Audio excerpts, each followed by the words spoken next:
Right. Let's talk about engines. Those magnificent, noisy, oily lumps of metal that make things go. Without them, we'd all be walking everywhere, which is frankly dreadful, especially if it's raining. Cars, motorbikes, boats, even the annoying leaf blower your neighbor uses at 7 o'clock on a Sunday morning, they all have an engine at their heart, turning fuel into glorious, world-changing motion. It's the very essence of modern life, a symphony of controlled explosions that gets us out of bed and, more importantly, into a driver's seat. They are the beating heart of our mechanical world, and understanding them is key to appreciating true engineering brilliance. Now, you might think an engine is just an engine. You put petrol in one end, noise and speed come out the other. Simple. But you would be wrong. Oh, so very wrong. There are different kinds, you see, different recipes for creating power. It's like the difference between a simple, effective shepherd's pie and some ridiculously complicated French dish that takes 3 days to prepare. Both fill you up, but they go about it in completely different ways.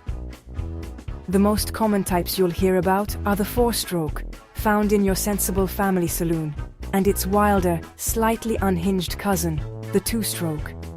They are fundamentally different beasts, designed with different philosophies in mind. Think of the four-stroke engine as the sensible, reliable workhorse of the engine world.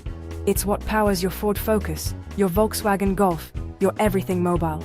It's smooth, it's relatively quiet, and it's quite efficient. It takes 4 distinct movements of its piston, or strokes, to make one burst of power. Intake, compression, power, exhaust. It's a very considered, very German way of doing things. It's methodical, it's clean, and frankly, a little bit boring. It does the job perfectly well, but it lacks a certain fizz, a certain sense of danger and excitement that some of us crave in our machinery. The two-stroke, on the other hand, is the complete opposite. It's the rock and roll star to the four-stroke's classical musician. It's loud, it's a bit smoky, and it lives for the moment. It doesn't mess about with four strokes, it gets the job done in just 2 movements of the piston for a single power stroke. This makes it a frantic, high-energy piece of kit. It's a masterpiece of elegant simplicity, doing away with all the complicated valves and camshafts you'd find in a four-stroke.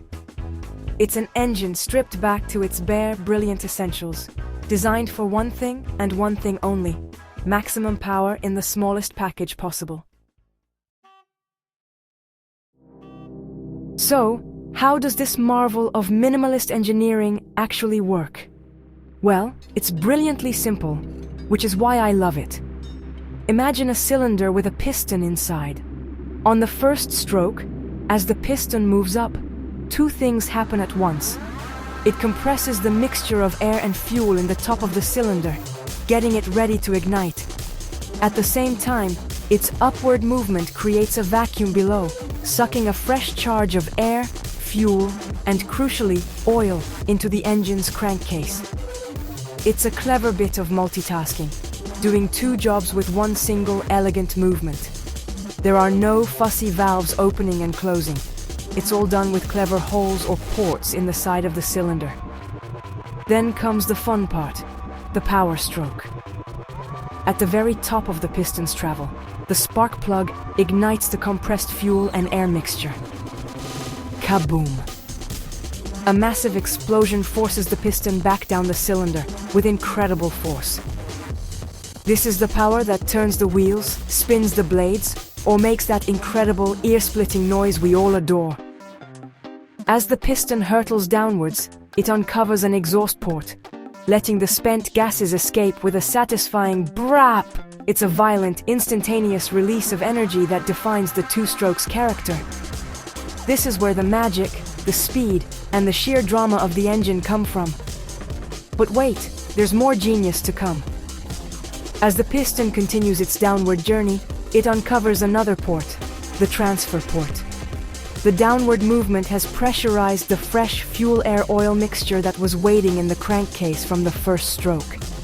This pressure forces that new charge up through the transfer port and into the combustion chamber, ready for the next cycle. This fresh charge also does a clever job of helping to push the last of the old exhaust gases out. It's a beautifully orchestrated dance of pressures and ports, all happening in the blink of an eye, thousands of times a minute. And that's it. The piston is now at the bottom, ready to start its journey back up again, compressing the new charge and starting the whole frantic cycle over. 2 strokes, 1 up, 1 down. Power on every single revolution of the crankshaft. This is why 2-stroke engines are so potent for their size. A 4-stroke engine only makes power on every other revolution, which means it's just coasting half the time. The 2-stroke is always working, always exploding, always delivering that raw, unfiltered, glorious power directly to you. It's relentless, and that's what makes it so utterly brilliant. Now, because these engines are so simple, light, and powerful, you find them in all sorts of fantastic machines. Think about anything that needs a lot of poke but can't be weighed down by a heavy, complicated engine. The most glorious examples, of course, are in the world of motorcycling. Grand Prix racing bikes from the 80s and 90s were absolute monsters, powered by 500 cubic centimeter 2-stroke engines that were savagely, unforgettably fast. They were light, they were agile, and they produced power so abruptly that only the most heroic riders could tame them. They were, in a word, spectacular. That high-pitched manic scream is the soundtrack to pure speed.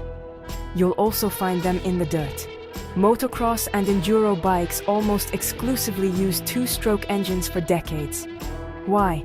Because when you're flying through the air over a massive jump, the last thing you want is a heavy bike.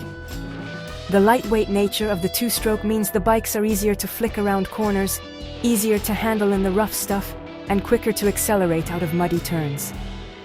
The instant power delivery gives the rider the punch they need to clear obstacles. Even today, many purists prefer the raw feeling and challenge of a 2-stroke dirt bike over its heavier 4-stroke counterpart. It is the proper tool for the job. But it's not all about fun and games. 2-stroke engines are serious workhorses. Go and look in any gardener's shed or a forester's truck. That chainsaw? Almost certainly a 2-stroke. The strimmer for cutting the edges of your lawn? 2-stroke. That hedge trimmer? You guessed it. These tools need to be powerful enough to cut through thick wood and dense weeds, but also light enough for a person to carry and use all day long. A heavy 4-stroke engine would be exhausting to use. The 2-stroke provides the perfect solution. Immense cutting power in a package you can comfortably hold in your hands. And let's not forget the water. Jet skis, or personal watercraft as they are formally known, have long relied on the punchy power of 2-stroke engines. They need that immediate throttle response to leap out of the water and perform tricks. Small outboard motors for dinghies and tenders are also often 2-strokes, prized for being light enough to lift on and off a boat by hand. Even some bizarre contraptions like powered parachutes and go-karts have been fitted with these little dynamos. Anywhere you need a massive power-to-weight ratio, the brilliant 2-stroke engine is often the best and most exciting answer. So, what have we learned? The biggest advantage, the ace up the sleeve of the 2-stroke engine, is its staggering power-to-weight ratio.